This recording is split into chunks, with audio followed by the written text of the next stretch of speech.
implementation of the mandate entrusted to the General Secretariat under Resolution 1047 on the dispute of Jammu and Kashmir as adopted by the Council of Foreign Ministers. On the other hand, the report of the submission session in question is submitted for your attention. The OIC is called upon to redouble its efforts in support of the people of Jammu and Kashmir, including their rights to self-determination in conformity with the resolutions of the Security Council of the United Nations. The developments of these issues will be considered by the contact group on Jammu and Kashmir, which will meet here in Islamabad on the sidelines of our meeting. With regard to Afghanistan, we have followed all the aspects and the implementation of the resolutions issued from the 7th Ministerial Council held in Islamabad on 19 December 2021. In Islamabad, in this regard, I've assigned my special envoy to Afghanistan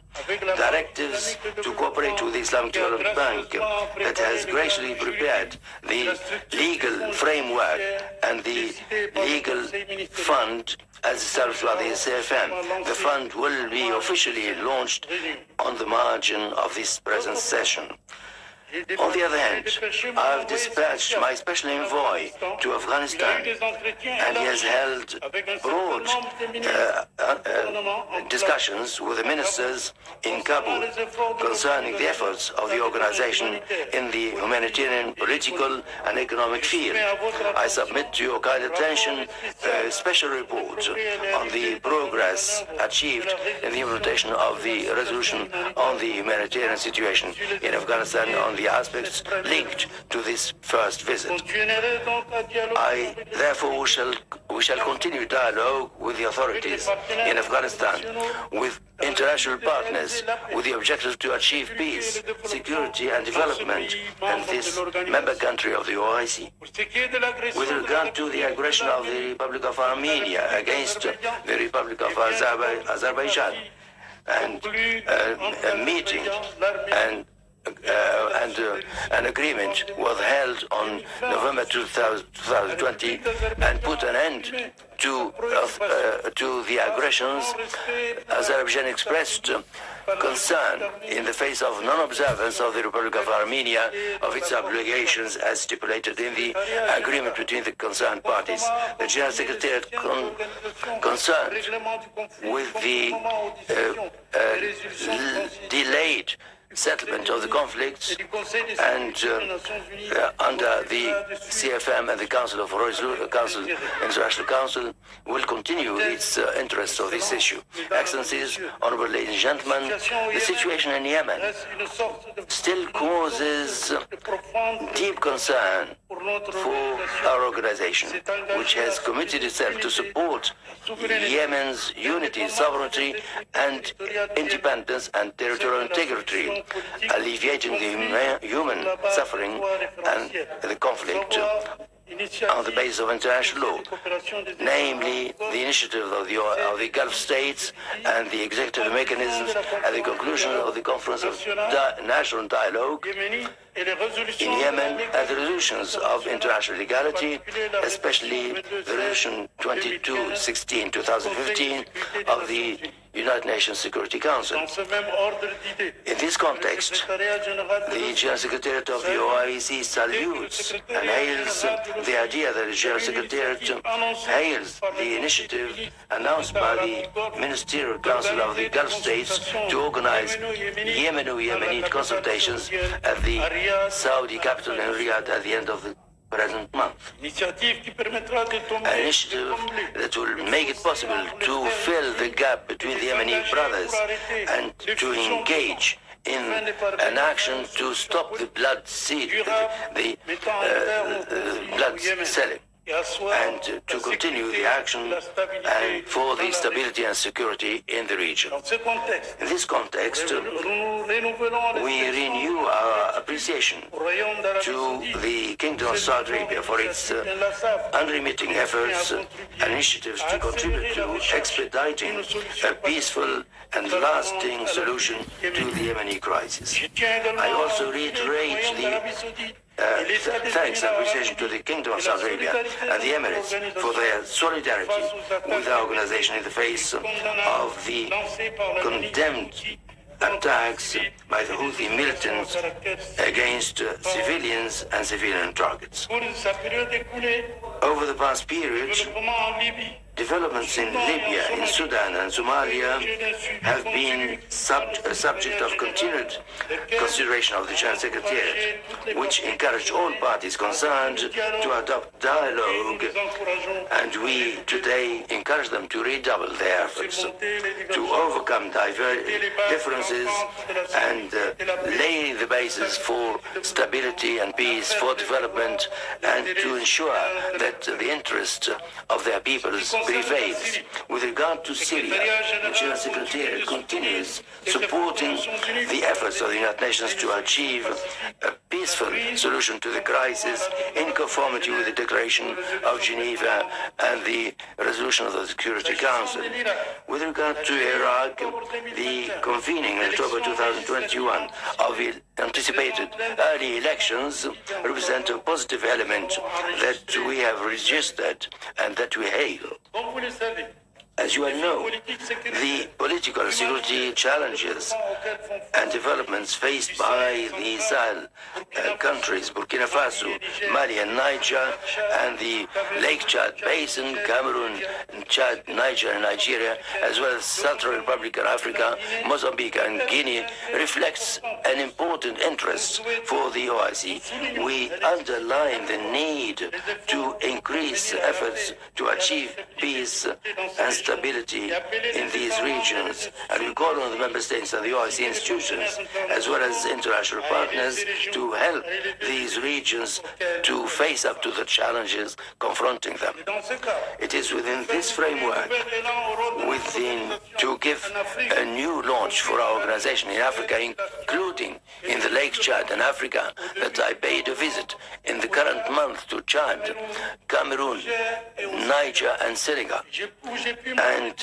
I had an opportunity to discuss with the leaders in those countries regarding these issues and ways and means to strengthen the OIC support to those countries. On the other hand, the delegations, high-level delegations from the OIC General Secretariat, led by the Assistant Secretary for Political Affairs, Dr. Dubey, paid a visit to Abuja to hold discussions with the leaders of the Commission of the OCDAO on ways and means to strengthen cooperation and coordination of efforts so as to contribute to peace, security and development in the region. Strengthening the positive role of our organization in Africa requires as well the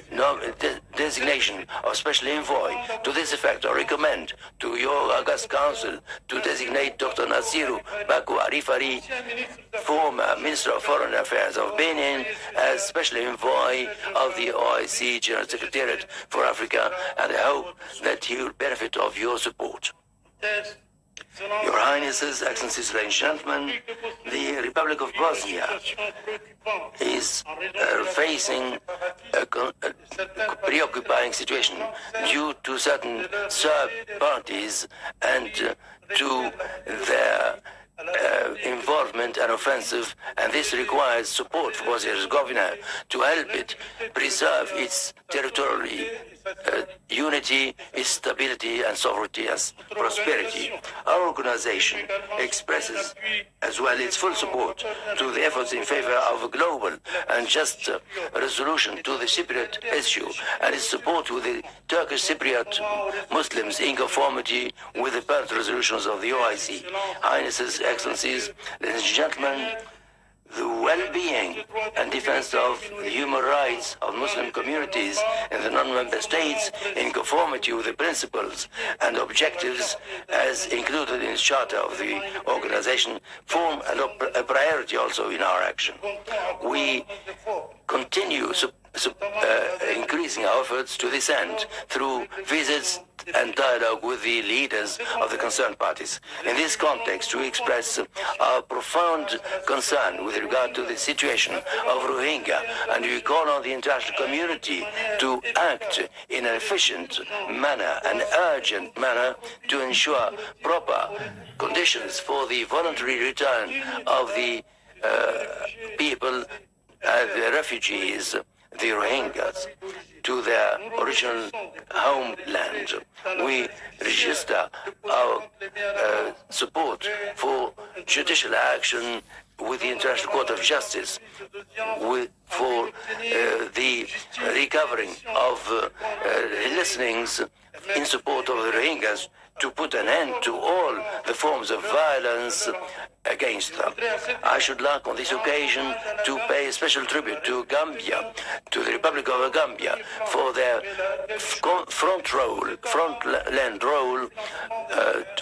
in support of the affairs and the meeting of the committee today against the violation of human rights against the Rohingyas would allow us to find a solution and to face up to the offensive in this regard. Honorable participants, according to the official reports of the Observatory of Islamophobia in the OIC, the reputation of the Muslim community in a number of countries is subject to defamation at a time when action is increasing against Muslims due to the rise of extreme right. All Islamic states are called upon to act together against such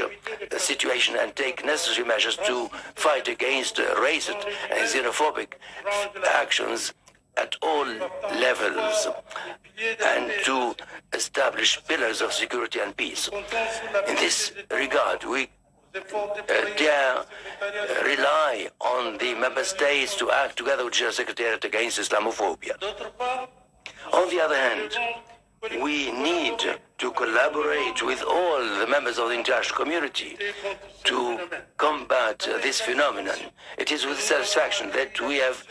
welcomed the adoption in 15th March by the General Assembly of the United Nations of a resolution designating the 15th of March of each year as International Day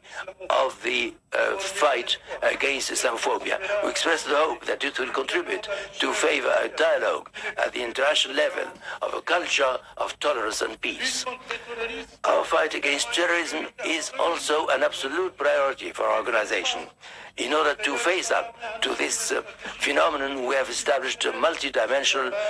strategy on the basis of international law and the Convention of the OIC on Anti-Terrorism Act, including the question, one of the issues to which we attach special attention. I would like to draw attention to strengthening cooperation between the member states in culture and civilization. This is a subject of consultations that the General Secretariat is undertaking with the member states and international and regional bodies that partners in this field. And this is the object of active action. In this regard, I would like to avail of the opportunity to congratulate the UAE for having hosted the exhibition 2022, which has been the subject of consistent cooperation between the member states. Your Highnesses, Excellencies, ladies and gentlemen, in the field of social development and protection of values and regarding the institution of marriage and family,